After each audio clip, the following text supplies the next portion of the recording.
Hello everyone. Last week we left off with me lost in the woods. The first part of that hike I'd spent walking with God and listening to Him and receiving some words of affirmation.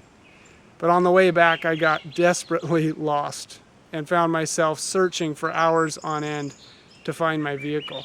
I was physically exhausted and wondering if I would make it out of the woods before dark. At the end of this message, we'll look at how that journey ended.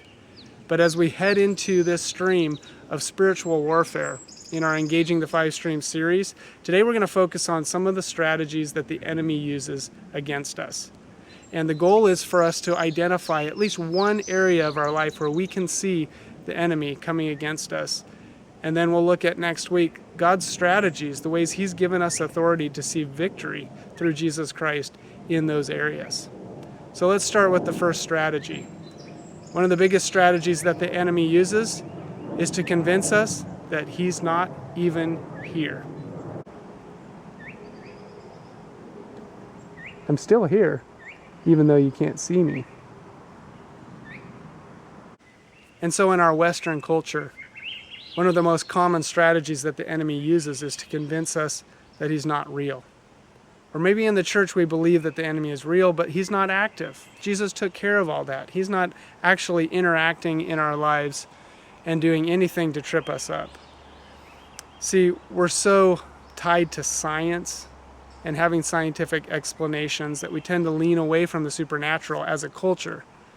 And that's even permeated the church as well in some places, that we don't tend to lean into a supernatural explanation for an event. There must be some kind of scientific or mathematical explanation. And so the enemy plays on this. Why would he reveal himself so obviously to us if he's already convinced us that he's not real, or he's not a threat, or he's not active in our lives? And so that's one of his biggest strategies here. But the undermining work that causes is, without understanding his role in the events that are going on in our lives, we point the finger at each other. Or we blame God, or we blame ourselves for some of the things that the enemy is responsible for. And one of our greatest testimonies to the world around us that we are followers of Christ is how we love each other in the church. Jesus said in John chapter 13, "By this all men will know that you are my disciples, if you love one another." And one of the biggest effects that the enemy has on us, operating under the radar, is to cut out our effectiveness in loving one another. And so he's still accomplishing his goal just as much in the Western world. He's just doing it under the radar.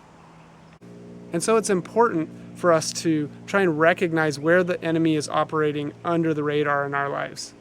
Let me give you an example.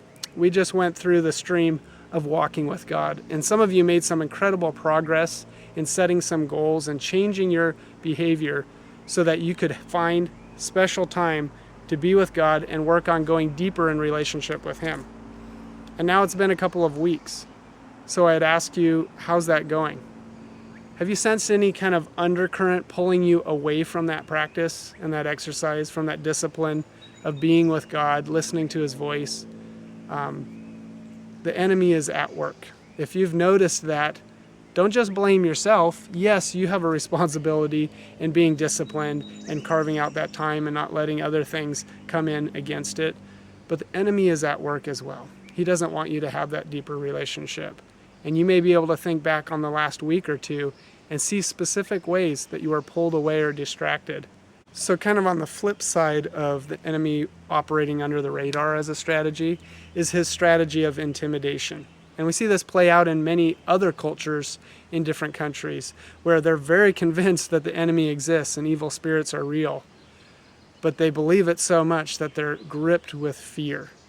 And in those countries, in ministering and sharing the good news, it's not a matter of convincing them that the enemy is real. It's convincing them that Jesus is actually more powerful than the enemy. So this would be something that would play out in your life, where you would feel completely gripped by fear, even the fear of the enemy and the fear of his ability to affect you in your life. And that's a strategy he uses to keep you stuck in that place. Peter warned us and said, "Be self-controlled and alert. Your enemy, the devil, prowls around like a roaring lion looking for someone to devour. And you can see where we would get that idea that we should be afraid of the enemy. But Peter goes on to say, resist him, standing firm in the faith. And he encourages us that we can indeed do that through Jesus Christ. Another strategy that the enemy will use often is, let's make a deal.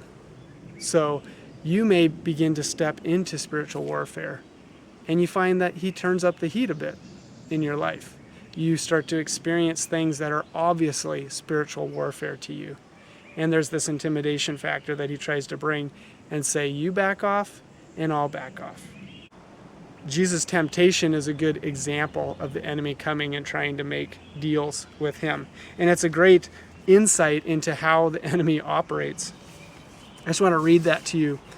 In Luke chapter 4, it says, Jesus, full of the Holy Spirit, returned from the Jordan and was led by the Spirit in the wilderness for 40 days, being tempted by the devil. And he ate nothing during those days. And when they were ended, he was hungry. The devil said to him, if you are the Son of God, command this stone to become bread. And Jesus answered him, it is written, man shall not live by bread alone. And the devil took him up and showed him all the kingdoms of the world in a moment of time, and said to him, to you I will give all this authority and their glory, for it has been delivered to me, and I give it to whom I will. If you then will worship me, it will all be yours. And Jesus answered him, it is written, you shall worship the Lord your God, and him only shall you serve. And he took him to Jerusalem, and set him on the pinnacle of the temple, and said to him, if you are the Son of God, throw yourself down from here, for it is written, he will command his angels concerning you, to guard you, and on their hands they will bear you up, lest you strike your foot against a stone. So now the enemy is quoting scripture to Jesus. And Jesus answered him, it is said, you shall not put the Lord your God to the test. And when the devil had ended every temptation, he departed from him until an opportune time. So you can see this interaction between Jesus and Satan, how he's trying to make these deals with him. And you can also see how he's bringing temptation into it as well. So let's talk a little bit about temptation and how the enemy uses that. Now, it's not wrong that Jesus was tempted. After 40 days of not eating, it would be normal for him to want bread. But what the enemy was trying to get him to do is to use an inappropriate way to satisfy his hunger. And Jesus was fixed on doing the will of the Father. That's why he didn't fall for the schemes of the enemy in these temptations. He didn't need to convince Satan that God was real. He didn't need to convince him that the Word of God was true. He just stated the truth and trusted that in good timing, the enemy would learn the power of Jesus over him through the resurrection. Speaking of temptation, we're also taught from James in chapter 1 that we shouldn't blame God for our temptations. He said, when tempted, no one should say, God is tempting me, for God cannot be tempted by evil, nor does he tempt anyone. But each one is tempted when by his own evil desire he is dragged away and enticed.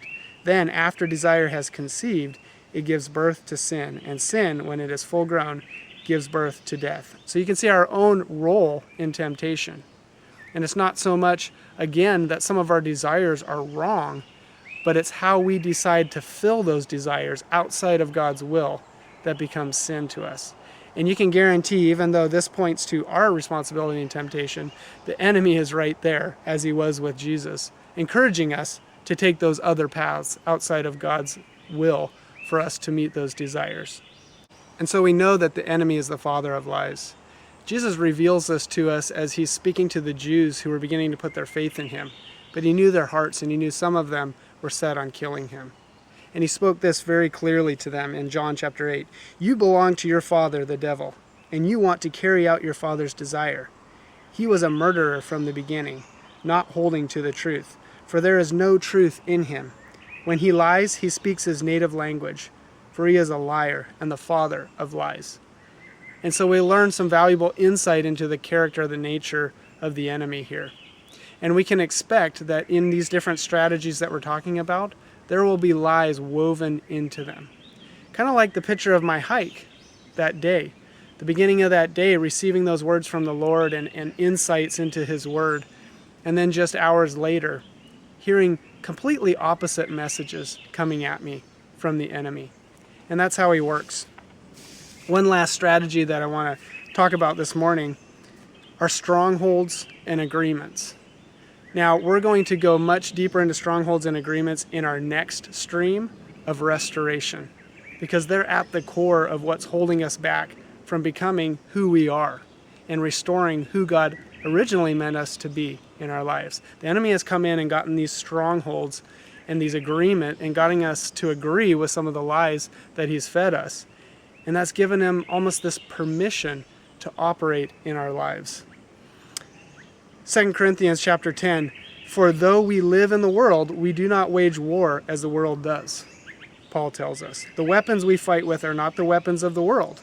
On the contrary, they have divine power to demolish strongholds. We demolish arguments and every pretension that sets itself up against the knowledge of God. And we take captive every thought to make it obedient to Christ. So you can see the action that comes in here. As Paul tells us, there are these strongholds in the spiritual realm that the enemy has established in our lives. But there's action that we're to take. We're to demolish arguments and every pretension. We're to take captive every thought to make it obedient. We're to demolish the strongholds in our lives. See, there's action that we can take. Ephesians 4, Paul also says, you were taught with regard to your former way of life to put off your old self, which is being corrupted by its deceitful desires, to be made new in the attitude of your minds, and to put on the new self, created to be like God in true righteousness and holiness. And that's what we're after. Therefore, each of you must put off falsehood and speak truthfully to his neighbor, for we are all members of one body. In your anger, do not sin. Now listen to this. Do not let the sun go down while you are still angry, and do not give the devil a foothold. So we can give the devil these permissions in our lives. Somebody was once quoted as saying, it's easier to stop Satan at the door than it is to kick him out of your house. And that's so true. If we can head off these agreements and these strongholds, when the enemy first tries to get his foot in the door, it's going to be much easier to keep him from taking the ground that God was meant to have in our lives. One example of how the enemy tries to come in and get a foothold or make an agreement with us to just get his foot in the door is a few months back, I was duck hunting with my son, and he'd been given an opportunity to hunt on private property on a duck club. It was a youth-only hunting day, and we had the whole place to ourselves. We were super excited about this opportunity, and that morning we committed the day to God. We thanked him for the opportunity he'd given us and just asked him to bless the day. But early on, with ducks flying around everywhere, something happened to the gun. It broke, and it shut down our day. There went our opportunity.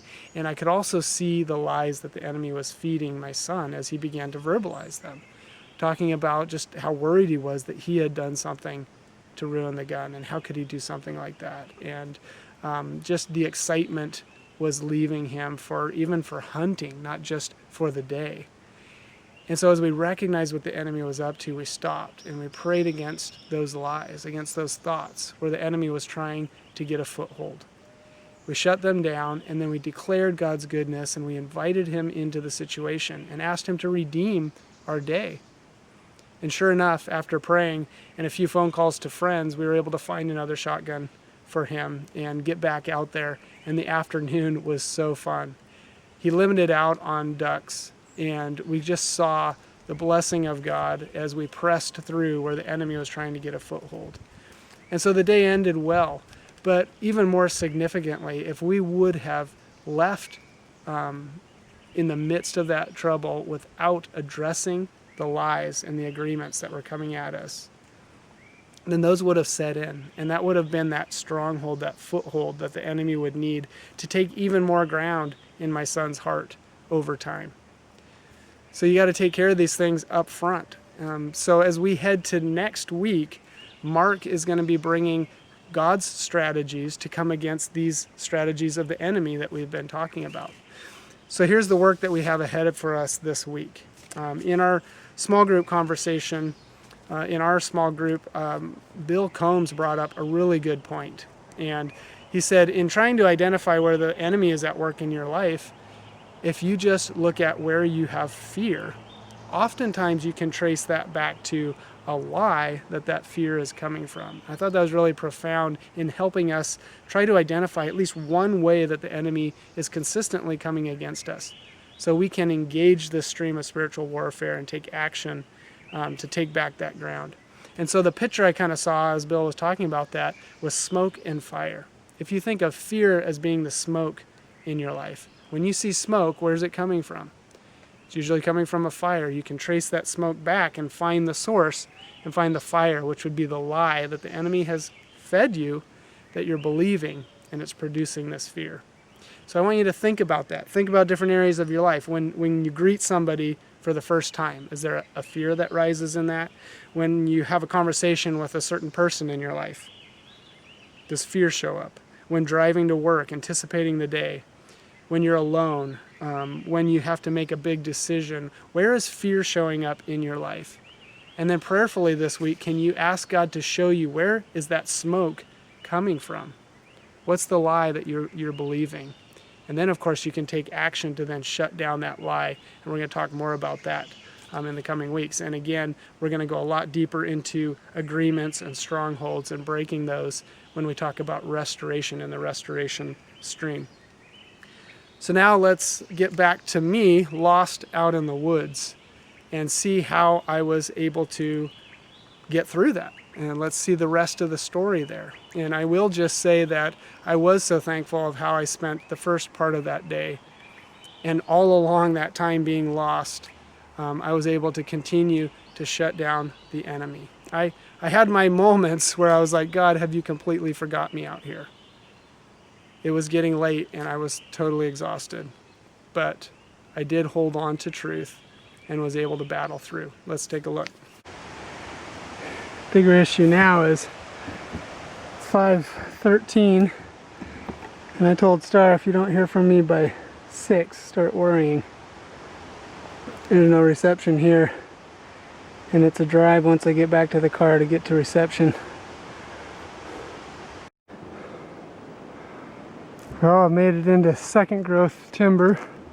This has all been logged, so my hopes are I'm getting close to the logging road that heads up to the trailhead.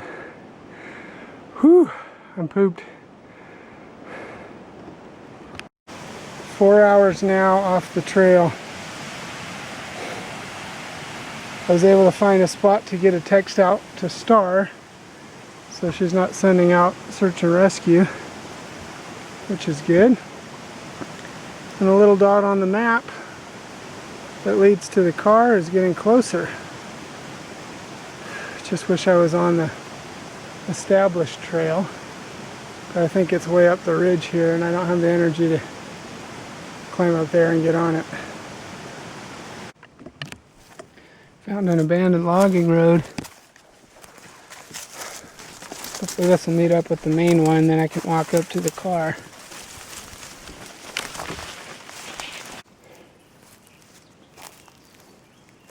Found another abandoned road. The map says it's taking me right to the car. It is 7:50. So going on 6 hours brushwhacking. Not fun, but a good endurance test. Oh my gosh. My friends, I think I just saw my car through this mess.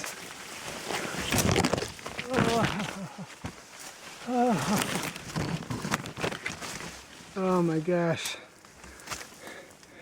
Oh man. Through the brush. Yes. Oh. Well, glad you guys could come with me on that.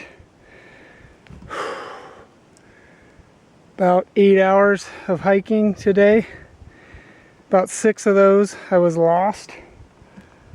I have no idea what I look like, and I don't care. Found my car and I'm going home. Yes.